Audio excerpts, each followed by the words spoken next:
week we'll solve an easier chess puzzle, but it's still a challenge. You only got 1 minute to find the checkmate in 2 moves that white makes on black. And if you manage to recognize the opening from which this position has occurred, you get a bonus point, so good luck.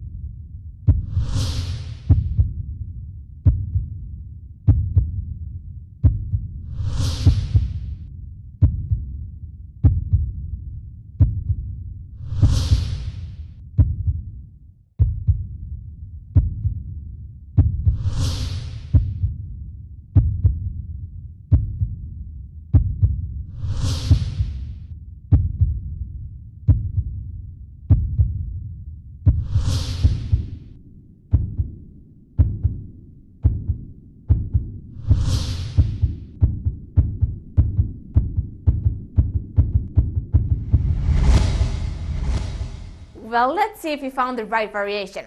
To get a checkmate here in 2 moves, our first move must be a check. If it wouldn't be a check, black would just play queen d1 check, and our second move that was supposed to be the checkmating move would just in fact be a blocking move to avoid the check. So the checking first moves we'll try here is queen b3, pawn e6 and knight g5. Queen b3 check feels quite natural. Our queen and bishop starts to cooperate, and together they cover many squares around the black king. But there is an escape square here, namely g6, plus black can simply play rook e6. We can, however, get a fork here by playing knight g5 check, but that's still not a checkmate. Pawn e6 check is a rather desperate attempt, but after black's capture of the pawn with the rook, we just don't have a chance of checkmating black here. So let's take a look on what happens on knight g5 check. Black can't play his king to g6 thanks to our queen, and f6 is not a possible square thanks to our pawn on e5. The e6 square is guarded by our knight, and e7 and f8 are both covered by our bishop. Black's only possible move is therefore king g8. Queen to b3 seems as a good move here, but it does not result in a checkmate. Instead, we play queen captures on h7, which of course is the right move and also a checkmate. And the bonus question, which opening has resulted in this position?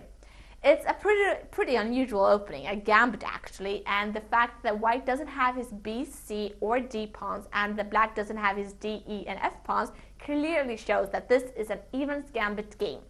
This is also confirmed by the fact that black's bishop stands on a5 and that white bishop is standing on a3.